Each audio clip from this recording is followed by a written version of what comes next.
स्वागत है आप सभी का आपके YouTube channel doctor AP education पर। मित्रों, जैसा कि आप सभी जानते हैं कि हम इस यूट्यूब चैनल के माध्यम से शिक्षा शास्त्र विषय के संपूर्ण सिलेबस को कवर करने के लिए दृढ़ संकल्पित हैं।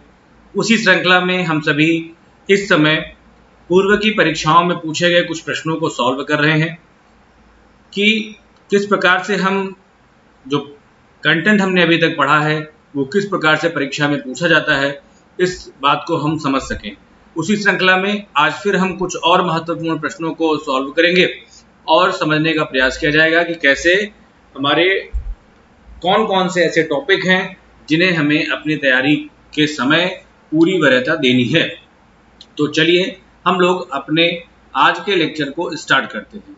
तो अगर आप कहीं से भी शिक्षा शास्त्र विषय से संबंधित हैं, चाहे आप नेट की तैयारी कर रहे हो, चाहे आप नेट की तैयारी कर रहे हो, पीजीटी एजुकेशन के हों, हायर एजुकेशन में बैठ रहे हों, टेट सुपर टेट डीएलएड या बीएड एमएड या बीए एमए, कहीं से भी दूर नातेदारी रिश्तेदारी में कहीं से भी आपका संबंध शिक्षा शास्त्र से है तो ये यूट्यूब चैनल आपके लिए उपयोगी है। इसे आप सब्सक्राइब करके अपने साथ जोड़ सकते हैं। चलिए आज के अपने डिस्कशन को हम लोग स्टार्ट करते हैं।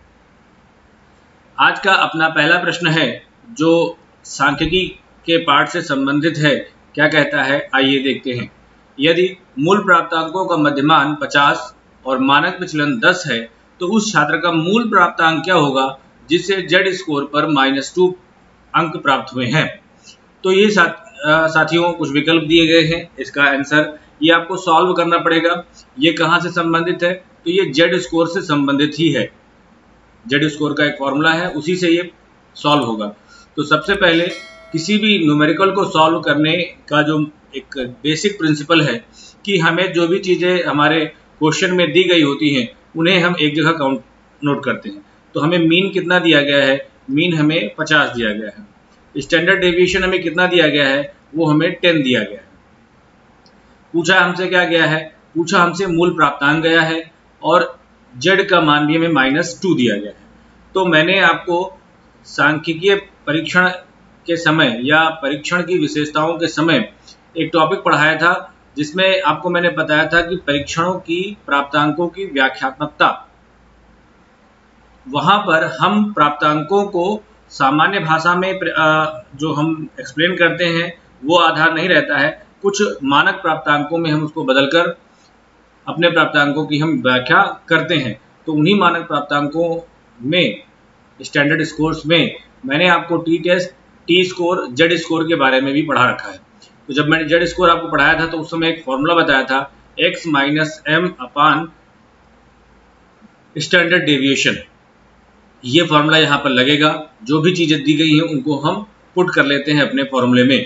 तो जेड का मान हमें -2 दिया गया है, x हमसे पूछा गया है, m का मान हमें 50 दिया गया है और हमारा जो रो है या स्टैंडर्ड डेविएशन जिसे हम कहते हैं वो हमें 10 दिया गया है। अब इसको हम क्रॉस मल्टीप्लिकेशन कर लेंगे, बेसिक सी प्रिंसिपल है, ठीक है।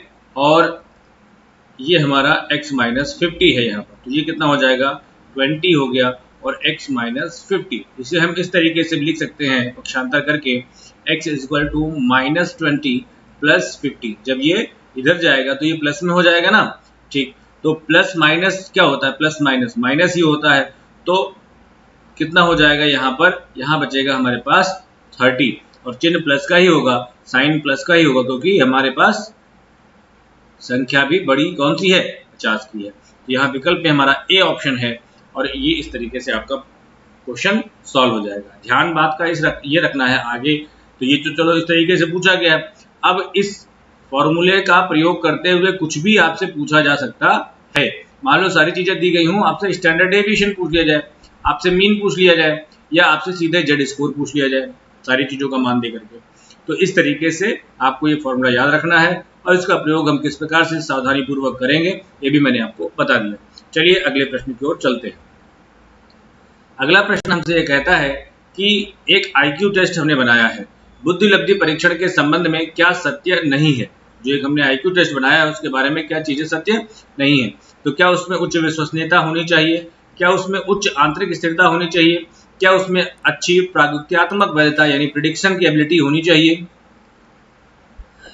या फिर उसमें व्यवहार की अच्छी भविष्यवाणी करने की क्षमता होनी चाहिए। तो साथियों, किसी भी बुद्धि परीक्षण या कोई भी परीक्षण जो हो उसमें उच्च विश्वसनीयता होनी चाहिए, आंतरिक स्थिरता होनी चाहिए, प्रिडिक्शन करने की एबिलिटी होनी चाहिए। लेकिन किसी भी बुद्धिलब्धि पर जो भी बालक को प्राप्तांक मिला है उस आधार पर हम उस बच्चे को वर्गीकृत कर दें और उसके बारे में ये कह दें कि ये बच्चा औसत से कम है, सामान्य है, मंदबुद्धि है और जीवन भर मंदबुद्धि ही रहेगा, आगे अपने जीवन में कुछ भी अचीव नहीं कर पाएगा, तो इस तरीके की भविष्यवाणी करना अच्छी बात नहीं है। इसीलिए ये हमारा ऑप्शन यहाँ पर सही हो जाएगा, क्योंकि यहाँ पर पूछा गया है क्या सत्य नहीं है। अगला प्रश्न कहता है कि कौन सा उपकरण संरचनात्मक मूल्यांकन के लिए उपयुक्त नहीं है। नहीं वाला प्रश्न फिर से आया है, संरचनात्मक मूल्यांकन। मैंने आपको फॉर्मेटिव इवैल्यूएशन के बारे में कई बार बताया है और पढ़ाते समय शैक्षिक मापन मूल्यांकन जब मैंने आपको पढ़ाया था, जब आपको शैक्षिक मापन मूल्यांकन मैंने आपको पढ़ाया था तो मूल्यांकन के प्रकारों में मैंने आपको संरचनात्मक मूल्यांकन के बारे में भी बता रखा है। कब करते हैं हम संरचनात्मक मूल्यांकन? विकल्प को पढ़ने से पहले देखते हैं।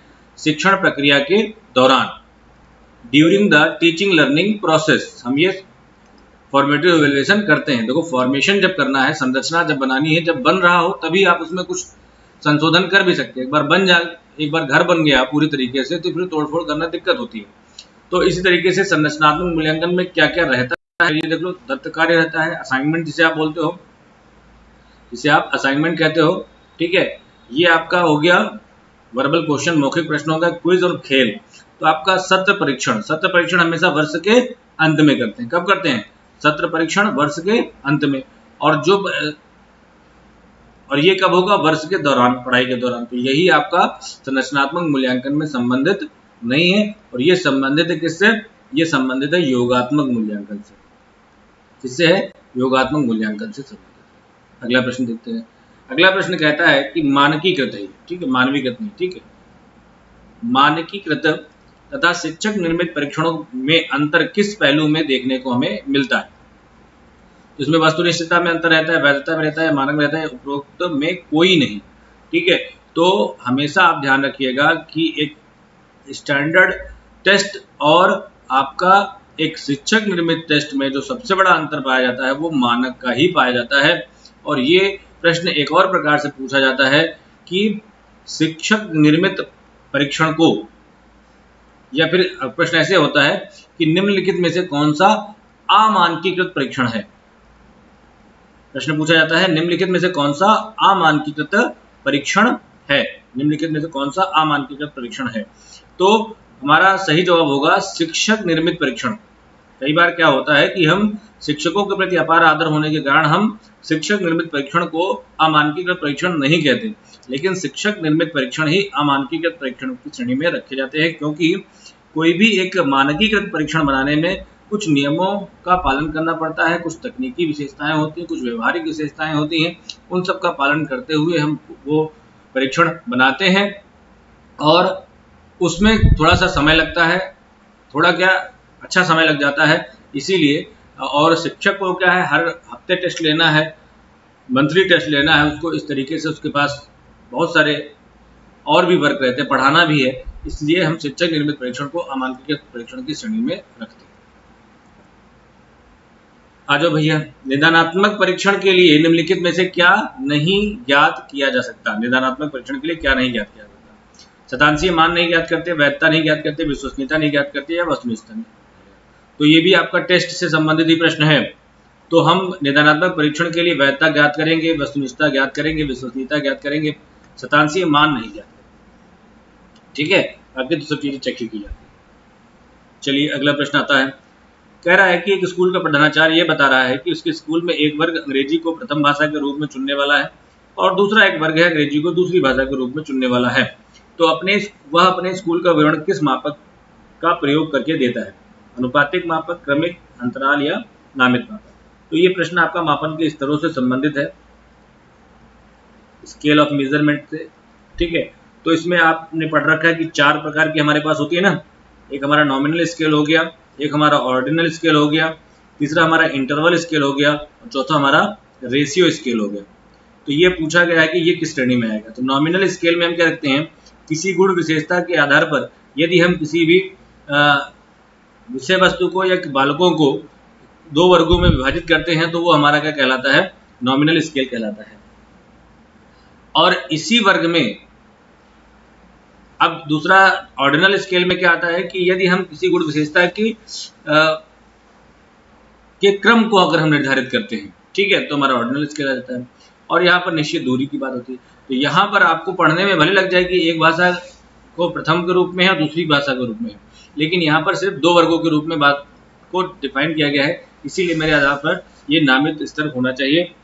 यदि आपको कोई और ऑप्शन इसका सही लगता है तो आप कमेंट में बता सकते हैं।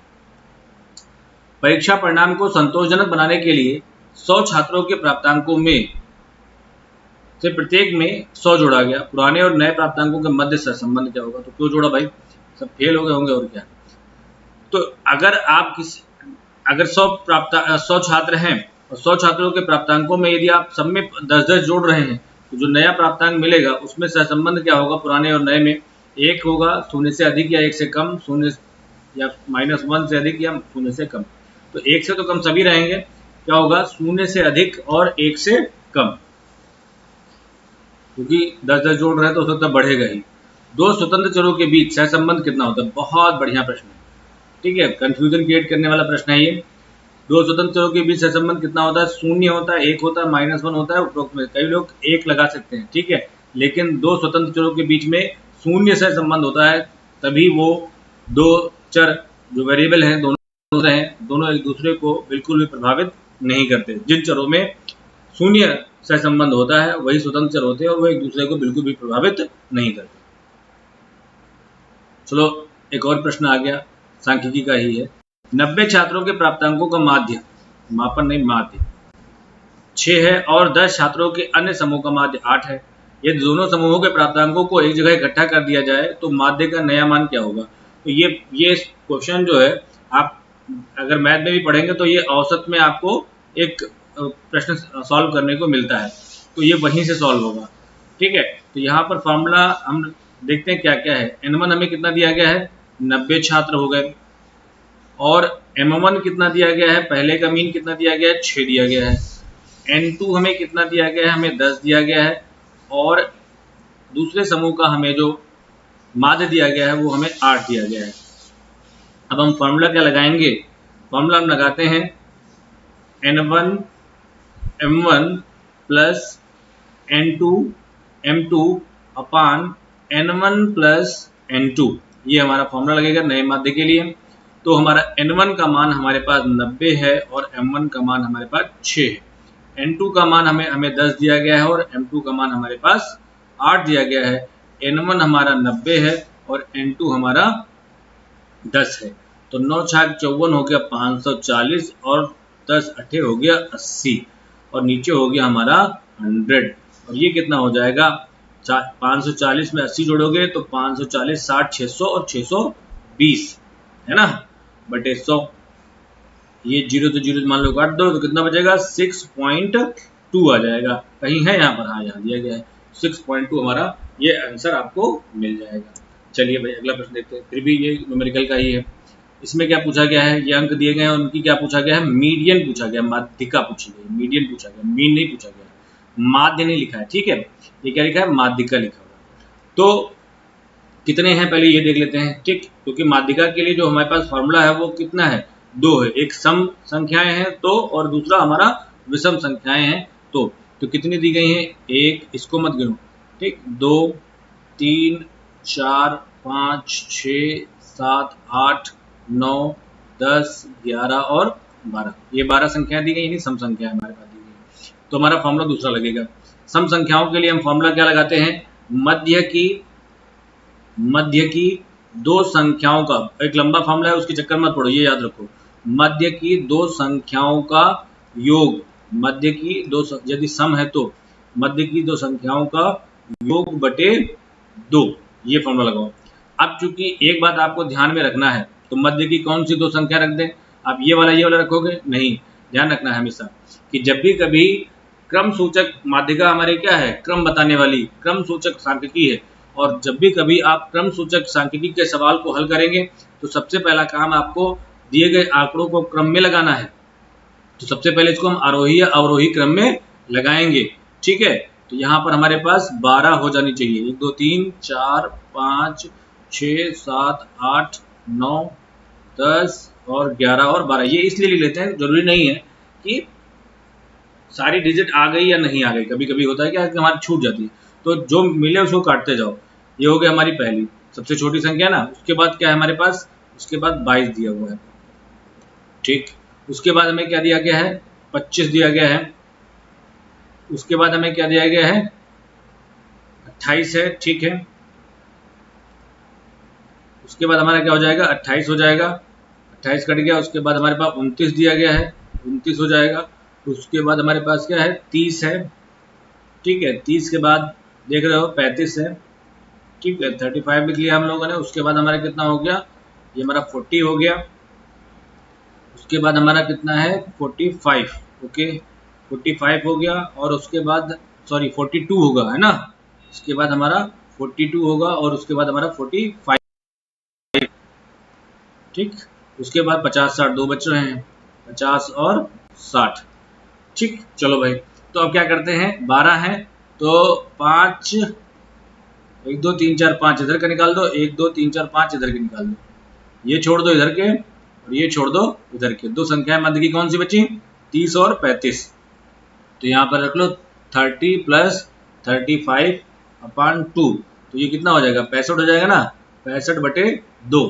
तो 2 तिहाई 6 है ना, और 2 दूनी 4, एक बचा, पॉइंट लगा दिया। 32.5 हमारा आंसर आ गया और ये हमारे पास विकल्प में दे रखा है। ठीक है, समझ में आई बात आपको, आसानी से इस तरीके से प्रश्नों को आप लगा लिया करिए। चलो भाई अगला प्रश्न देखते हैं। जो मापन न्यादर्श से जनसंख्या के बारे में, बहुत ही मोस्ट रिपीटेड क्वेश्चन है, इंपॉर्टेंट क्वेश्चन है, नेट के एग्जाम में भी पूछा गया है, हायर के भी एग्जाम में पूछा गया है और ये काफी फेवरेट क्वेश्चन है परीक्षकों का। ध्यान में रखिए, इसको याद कर लीजिएगा। सैंपल से अगर हम पॉपुलेशन के बारे में, ठीक है, कोई जानकारी प्राप्त करते हैं तो वो क्या कहलाती है, सांख्यिकी कहलाती है, पैरामीटर कहलाती है, न्यादर्श माप कहलाती है, या फिर जनसंख्या माप कहलाती है। तो सैंपल से जब हमें पॉपुलेशन के बारे में कोई जानकारी मिलती है तो हम उसे सांख्यिकी कहते हैं। ठीक है, और अगर समष्टि लिखा होता है यहाँ पर, समष्टि से जनसंख्या के बारे में, ठीक है, तो उसे हम पैरामीटर, तब हमारा यहाँ पर सेलेक्ट होता है। चलो अगला प्रश्न है, ये भी कंफ्यूजन क्रिएट करने वाला अच्छा प्रश्न है। एक राष्ट्रीय स्तर के सर्वेक्षण हेतु, एक राष्ट्रीय स्तर नेशनल लेवल हेतु कौन सी न्यादर्श तकनीक अति उपयुक्त होगी, अति उपयुक्त। ठीक है, यानी इसमें से कई सारी ऐसी हो सकती है जो उपयुक्त हो। मल्टी लेयर, स्ट्रेटिफाइड, कोटा और क्लस्टर, है ना, गुच्छ न्यादर्श। तो देखो, जब राष्ट्रीय स्तर की बात आ रही है, यानी हमारे पास सैंपल का डेटा कितना है, बड़ा है, काफी ज्यादा है, तो यहाँ पर कोटा भी चल सकती है, क्लस्टर भी चल सकती है। ठीक, लेकिन हमें अति उपयुक्त पूछा गया है। तो हम सभी जानते हैं कि संभाव्य और असंभाव्य में, यानी रैंडम सैंपलिंग में, प्रोबेबल और नॉन प्रोबेबल में, हम प्रोबेबल सैंपलिंग के अंतर्गत जो आते हैं उनको ज़्यादा अच्छा मानते हैं। तो हमारा क्लस्टर सैंपलिंग जो है वो हमारा प्रोबेबल सैंपलिंग के अंतर्गत आएगा, संभाव्य, जिसमें जनसंख्या के लगभग प्रत्येक लोगों को सम्मिलित होने की संभावना बनी रहती है। इसलिए हम यहाँ पर क्लस्टर के साथ जाएंगे, वरना हम कोटा के साथ भी जा सकते थे यदि क्लस्टर यहाँ पर ना दिया होता, या और कोई विकल्प, यानी यहाँ पर अगर सभी संभाव्य वाले, असंभाव्य वाले दिए होते, नॉन प्रोबेबल वाले दिए होते, तो हम कोटा का चयन करते। ठीक है, अंतर कोटा और क्लस्टर में इतना ही है, दोनों ही समानता ये है कि दोनों ही बड़े स्तर के लिए प्रयोग किए जाते हैं। अंतर ये है कि वो आपका किस रैंडम से या प्रोबेबल में आता है, वो नॉन प्रोबेबल। ठीक है, चलिए अगला प्रश्न देखते हैं। स्पष्ट जनसंख्या के बारे में पूर्ण जानकारी किस प्रकार के न्यादर्श से, किस प्रकार के सैंपल से, ये भी आपका रिसर्च का क्वेश्चन है, सैंपल हेतु आवश्यक है। रैंडम सैंपलिंग, उद्देश्य पर्पजिव सैंपलिंग, कोटा न्यादर्श, स्नोबॉल, देखो आ गया। तो हमेशा स्पष्ट जनसंख्या है, कोई बृहद जनसंख्या यहाँ पर नहीं लिखा है। तो सबसे अच्छी हमारी जो टेक्निक है वो कौन सी होगी, रैंडम सैंपलिंग की होगी, हमारी कौन सी होगी, रैंडम सैंपलिंग होगी। इसीलिए हमारा ये ऑप्शन यहाँ पर सही होगा। चलो अगला देखते हैं, सीधा प्रश्न आ गया। विसरण समजातीयता परीक्षण किसके द्वारा प्रस्तुत किया गया, तो बार्टेल, गिलफोर्ड, गैरेट या फिर एल्डन द्वारा। तो विसरण समजातीयता परीक्षण गिलफोर्ड के द्वारा प्रस्तुत किया गया। अगला प्रश्न कहता है कि अभिलेख आधारित तथ्य की आंतरिक समीक्षा का अभिप्राय क्या है? तो विषय वस्तु के प्रस्तुतिकरण में तारतम्यता होनी चाहिए, अभिलेख की प्रामाणिकता होनी चाहिए, विश्वसनीय नहीं होगा, विषय वस्तु होनी चाहिए ना, विषय वस्तु की अर्थपूर्णता, प्रकाश की विश्वसनीयता। ठीक है, तो यहाँ पर आपका जानते हो क्या होगा, अभिलेख आधारित तथ्य की आंतरिक समीक्षा, हम विषय वस्तु अगर अर्थपूर्ण है तो हम इसे क्या मानेंगे, आंतरिक समीक्षा के रूप में स्वीकार कर सकते हैं। देखो ये क्वेश्चन आया है आपके प्रैक्टिस सेट में, ये 3 बार क्वेश्चन ये पूछा गया है, मुझे मिला है 3 बार। ठीक है, अलग अलग एग्जाम में ये 3 बार क्वेश्चन पूछा गया। प्रैक्टिस सेट मैंने क्या कर दिया, 2 बार एक आंसर मान लिया है, ठीक है, और 1 बार एक अलग से आंसर दे दिया, तो उससे कंफ्यूजन क्रिएट हो जाती है, वो हम लोग दूर करते हैं। चल के एक संप्रत्यय का सैद्धांतिक विश्लेषण करना एक उपकरण की निम्नलिखित में से किस वैधता के निर्धारण में आवश्यक है? समवर्ती वैधता, विषयगत वैधता, पूर्वकथनात्मक वैधता या संरचनात्मक वैधता। तो ध्यान रखना, किसी भी संप्रत्यय का सैद्धांतिक विश्लेषण हम कर रहे हैं तो वह उसकी संरचनात्मक वैधता के अंतर्गत आएगा। अलग अलग चीजें 3 बार इसमें दी गई हैं, ठीक है, तो ध्यान रखना, इसमें हम संरचनात्मक वैधता को ही स्वीकार करेंगे। अगला प्रश्न फिर से आ गया, इसमें सांख्यिकीय प्रश्न ज्यादा लग रहे हैं। अंतराल मापनी, हमारा इंटरवल स्केल है ना, इंटरवल जो हमारा स्केल है का मुख्य लक्षण क्या है? निश्चित अंतराल शून्य, शून्य होता ही नहीं, यहाँ भी निश्चित शून्य, ये भी नहीं होगा, निश्चित शून्य बिना, हाँ ये हो सकता है। अगला देख लेते था, बिना किसी विशिष्ट अंतराल के, ये नहीं होगा। तो निश्चित शून्य के बिना किसी विशिष्ट अंतराल का, हमारा कोई दूरी या क्रम का एक निश्चित अंतराल होता है, उस आधार पर अंतराल मापनी का हम लोग प्रयोग करते हैं, और शिक्षण के क्षेत्र में हम अंतराल मापनी तक ही पहुंच पाते हैं। निम्नलिखित में से विषम की पहचान कीजिए। चलो रीजनिंग टाइप का क्वेश्चन है, तो इसमें से कौन एक जैसा है, कौन एक अलग है? काई स्क्वायर टेस्ट, हमारा chi square test, median test, Mann Whitney test और हमारा टी टेस्ट। तो ये काई स्क्वायर, मीडियन और मैन विटनी, ये तीनों कैसे हैं? ये हमारे नॉन पैरामेट्रिक टेस्ट हैं। कैसे हैं? नॉन अप्राचलिक सांख्यिकी, नॉन पैरामेट्रिक है, और इसमें से बेचारा हमारा एक अकेला ये टी जो है, यही पैरामेट्रिक टेस्ट है जो इन लोगों के बीच में फंस गया है। इसको निकालो, बाहर करो, और ये हमारा ऑप्शन यहाँ पर सही होगा। किसी बालक के प्रवीणता अधिगम स्तर के ज्ञान करने हेतु किस परीक्षण का प्रयोग किया जाना चाहिए? तो प्रैक्टिस सेट में आपकी जो बुक में जो दिया गया है वो इसमें कुछ और दिया है, लेकिन मेरे हिसाब से मास्टरी लेवल की अगर बात आई है तो क्या होना चाहिए? मानक संदर्भित, norm reference test, achievement test, निदानात्मक परीक्षण या फिर क्राइटेरियन रेफरेंस टेस्ट।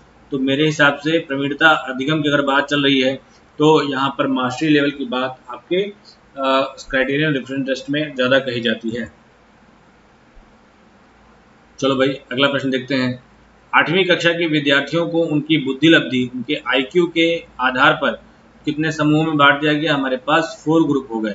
ठीक, कितने ग्रुप हो गए? 4 समूह हो गए। ठीक है, अब अंग्रेजी भाषा पर हमें इनका सब, इन चारों समूह का हमें क्या करना है? अंग्रेजी भाषा का उपलब्ध परीक्षण इन चारों पर प्रसारित करना है। ठीक है, प्रकाशित किया गया। समूह के बीच अंतर की सार्थकता ज्ञात करने के लिए आप किसका प्रयोग करेंगे? तो इन बच्चों का कुछ अंक मिला होगा, इनको कुछ अंक मिला होगा, इनको कुछ अंक मिला होगा, इनको कुछ अंक मिलेगा, सबका क्या निकलेगा? मीन निकालेंगे, और इनके मध्यमानों के बीच हम क्या निकालेंगे? अंतर निकालेंगे। ठीक है, तो हमेशा कौन सा टेस्ट यूज करेंगे? T test, F test, chi square test या फिर मानक विचलन। तो देखते ही जैसे यहाँ पर 4 समूह दिए गए हैं, 2 से अधिक जब भी समूह होते हैं तो हम एफ टेस्ट का यूज करते हैं। अगर यहाँ पर 2 समूह होते तो हम टी टेस्ट का यूज करते। ठीक है, लेकिन यहाँ पर 4 समूह दिया गया है, इसलिए हम एफ टेस्ट को चुनाव करेंगे। क्लियर है बातें? ठीक, बहुत जल्दी जल्दी तो नहीं पढ़ा रहे हैं, रिवीजन मोड में हम लोग चल रहे हैं, इसीलिए मैं थोड़ा सा आपको स्पीड में हो सकता लग रहा हो कि हम जल्दी जल्दी आपको निपटाने के चक्कर में हैं। ठीक है, क्योंकि आप लोगों ने प्रैक्टिस सेट के बुक में क्वेश्चन हो सकता है आपको मिले हों, हम लोग यहाँ पर उनके कन्फ्यूजन को भी दूर करने का प्रयास करते हैं। चलिए, किसी परीक्षण की स्थिरता गुणांक का कैलकुलेशन, परिकलन का मतलब होता है कैलकुलेशन, निम्नलिखित द्वारा किया जाता है। किसके द्वारा? परीक्षण, पुनः परीक्षण, समतुल्य प्रारूप, अर्ध विक्षेपण और तार्किक समतुल्यता। तो हम स्थिरता, ये भी प्रश्न 2 से 3 पूछा जा चुका है, ध्यान रखिएगा। तो किसी परीक्षण और पुनः परीक्षण के द्वारा हम स्थिरता गुणांक को तय करते हैं। चलो भाई अगला प्रश्न आ गया, आईसीटी के माध्यम से पढ़ाए गए विद्यार्थियों की उपलब्धि के मध्यमान। ठीक है, एक हमारा हो गया आईसीटी के से पढ़े बच्चों का मध्यमान, और दूसरा हमारा जो हो गया लेक्चर मेथड से पढ़े बच्चों के पढ़ाए गए विद्यार्थियों की उपलब्धि का मध्यमान। ठीक है, में अंतर होगा। यह निम्न प्रकार की का एक उदाहरण है, गैर दिशात्मक परिकल्पना, दिशात्मक परिकल्पना, परीक्षण परिकल्पना या सांख्यिक परिकल्पना। तो देखो मैंने आपको परिकल्पना पूरी तरीके से पढ़ा रखी है। ठीक है, अब यहाँ पर एक बात ध्यान रखना है कि मध्यमान का अंतर तो दिया गया है, लेकिन अंतर की दिशा नहीं बताई गई है। अगर दिशा बता दी जाती कि आईसीटी के माध्यम से पढ़ाए गए विद्यार्थियों की उपलब्धि का मध्यमान व्याख्यान विधि से पढ़ाए गए विद्यार्थियों की उपलब्धि के मध्यमान से की तुलना में अधिक है, तो हमारी दिशात्मक परिकल्पना हो जाती है, या निम्न है तब दिशात्मक परिकल्पना हो जाती है। ठीक है, लेकिन यहाँ पर अंतर बताया गया है, लेकिन अंतर की दिशा का उल्लेख नहीं किया गया है, इसीलिए हमारा ये क्या होगा, गैर दिशात्मक परिकल्पना के अंतर्गत इसको हम रखेंगे। ठीक है, शोध की व्यक्ति अध्ययन विधि, व्यक्तिवृत्त अध्ययन विधि का संबंध निम्न में से नहीं है, जल्दबाजी मत रहना, नहीं है। समस्या के निदान से है, परिकल्पना के परीक्षण से, गहन समझदारी से है, जीवन वृत्तांत से है, लेकिन परिकल्पना के परीक्षण से नहीं है। तो यही हमारा ऑप्शन जो है बी ऑप्शन, ये ऑप्शन आपका सही हो जाएगा कि परिकल्पना का परीक्षण हम व्यक्तिवृत्त अध्ययन विधि या फिर हम कार्योत्तर अनुसंधान हमारे पास अगर है तो उसमें भी हम नहीं कर पाते। ठीक है, तो ये ध्यान रखिएगा। अगला प्रश्न देखते हैं, परीक्षणों के साथ मानकों के उपलब्ध न होने के कारण किस प्रकार की त्रुटि बढ़ने की संभावना होती है। यदि परीक्षणों के साथ टेस्ट है और टेस्ट के साथ मानक नहीं है तो कौन सी एरर हो जाएगी, गणनात्मक त्रुटि, व्यक्तिगत त्रुटि, चर त्रुटि या व्याख्यात्मक त्रुटि। तो जब परीक्षणों के साथ मानक उपलब्ध नहीं होते तो चर त्रुटि होने की संभावना बढ़ जाती है। मानक परीक्षण के साथ अगर मानक नहीं होंगे तो चर त्रुटि बढ़ जाएगी। अगला प्रश्न देखते हैं, निम्नलिखित में से कौन विशेषता अंतराल मापनी में प्रयुक्त, कौन सी विशेषता अंतराल मापनी, फिर से इंटरवल स्केल का क्वेश्चन आपसे पूछा गया है। इसमें क्रम होता है, दूरी होता है, मूल बिंदु होता है, क्रम तथा दूरी। तो इसमें क्रम तथा दूरी अंतराल दोनों होता है, क्योंकि जब मैंने आपको पढ़ाया है कि नॉमिनल, ऑर्डिनल, इंटरवल और रेशियो, तो प्रत्येक जो नॉमिनी का स्केल का जब हम लेवल आगे बढ़ते जाते हैं तो अगला जो लेवल है वो उपरोक्त के योग्यताओं को अपने में धारित करते हुए आगे चलता है। ठीक है, तो इंटरवल में हमारे पास क्रम और दूरी दोनों होगा। ठीक है, इसीलिए यहाँ पर क्रम और दूरी अंतराल ऑप्शन सही है। निम्नलिखित में से किसको उपलब्धि परीक्षण के ब्लूप्रिंट बनाकर, किसी भी जो हमारा टेस्ट है उसका हम ब्लूप्रिंट बना रहे हैं, और ब्लूप्रिंट क्यों बना रहे हैं, क्या सुनिश्चित करने के लिए, ऑब्जेक्टिविटी, इसकी व्यवहारिकता, विश्वसनीयता या वैधता। तो हम जब भी कभी कोई भी हमारा अचीवमेंट टेस्ट या कोई भी टेस्ट है, जब उसका हम ब्लूप्रिंट बनाते हैं तो हम अपने टेस्ट की वैधता को सुनिश्चित करने के लिए ब्लूप्रिंट बनाते हैं। ठीक है, अब आप क्वेश्चन पढ़ रहे हैं, अगर आपको समझ में आ रहा है, कुछ कंफ्यूजन है तो आप कमेंट जरूर करिए, और अगर आप को लग रहा है कि हाँ एक आपके साथ थोड़ी मेहनत हो रही है तो अपने उन पढ़ने वाले साथियों को भी उसको शेयर करिए, और थोड़ा सा अगर अच्छा लगे तो लाइक भी करिए। ठीक, वैसे ये सब कहना बहुत अच्छा नहीं लगता है, लेकिन ये एक चलन है तो मैंने कह दिया। ठीक, फिर भी लेकिन शेयर जरूर करिए जो पढ़ने वाले अपने गंभीर साथी हैं, और कमेंट तो बिल्कुल करिए, लाइक आपकी मर्जी पर है। कौन उचित ढंग से सुमेलित है, वस्तुनिष्ठता, वैधता, बाह्य वैधता, सुनिश्चितता, विश्वसनीयता, निर्भरता या आंतरिक वैधता, अंतरणीयता। ठीक है, तो आंतरिक वैधता और अंतरणीयता को यहाँ पर सुमेलित माना गया है। अगला प्रश्न क्या कहता है, इन विधियों में से किसे अभिव्यक्तियों के मापन हेतु सुझाया गया है, योग क्रम निर्धारण, चित्र नैराश्य, बलयुक्त चयन या क्रूडर प्राथमिकता अभिलेख। तो अभिव्यक्तियों से संबंधित यहाँ पर आपका लिकर्ट का योग निर्धारण ही है। ठीक, अगला प्रश्न आ गया कि सांख्यिकीय परिकल्पना सामान्यतः किसमें प्रयोग नहीं की जाती। तो प्रयोगात्मक शोध, कार्योत्तर शोध, मूल्यांकन शोध या गवेषणात्मक शोध। तो मैंने आपको बता ही दिया कि सांख्यिकीय परिकल्पना का प्रयोग हम एक्स पोस्ट फैक्टो में नहीं करते, परिकल्पना का परीक्षण करना यहाँ पर संभव कम होता है, नहीं ही होता, समझ लो कम क्या होता है। ठीक, लास्ट प्रश्न है आज की स्लाइड का, और ये आपसे 2 बार क्वेश्चन पूछा जा चुका है। अभी तक आपसे 2 बार ये क्वेश्चन पूछा जा चुका है, रिपीट क्वेश्चन है। ठीक, कैसे कैसे अलग अलग। ये क्वेश्चन क्या है, किसी पुस्तक के ड्राफ्ट पर फीडबैक दिया जाना क्या कहलाता है, निर्माणात्मक, संकलनात्मक, सतत मूल्यांकन या आंतरिक मूल्यांकन। तो बुक अभी फाइनल नहीं हुआ, अभी उसका ड्राफ्ट बना है, तो हम जानते हैं क्या है, निर्माणात्मक मूल्यांकन। एक जगह और ये प्रश्न पूछा गया, किसी पुस्तक की पांडुलिपि पर, क्वेश्चन पूछा गया तो पुस्तक की पांडुलिपि पर जो प्रतिपुष्टि है वो किस में आएगी। तो पांडुलिपि मतलब क्या होता है, हैंड राइटिंग। ठीक है, उसको अभी क्या क्या गया है, हैंड रिटन ही हमारे पास है। ठीक, तो वो भी हमारे किस में आ जाएगा, निर्माणात्मक मूल्यांकन की श्रेणी में आएगा। तो आज हमने कुछ महत्वपूर्ण प्रश्नों को यहाँ पर सॉल्व किया है। अगले लेक्चर में और हम महत्वपूर्ण प्रश्नों को सॉल्व करेंगे, उसके बाद चलेंगे हम लोग अपने कंटेंट को पढ़ने की ओर। ठीक है, और जैसा आपको सभी का रिस्पॉन्ड आ रहा है कि एक रिवीजन बैच लॉन्च किया जाए, तो ज़रूर एक रिवीजन बैच पीजीटी एजुकेशन का ज़रूर लॉन्च करेंगे। और फिलहाल इसकी तारीख हम लोगों ने 7 अगस्त की निर्धारित की है, और जैसा होगा आप सभी के पास यहाँ पर नंबर दिए गए हैं, संपर्क कर सकते हैं। चलिए, तब तक के लिए धन्यवाद, अपनी पढ़ाई को कंटिन्यू रखिए। मिलते हैं अगले लेक्चर में। भारत माता की जय।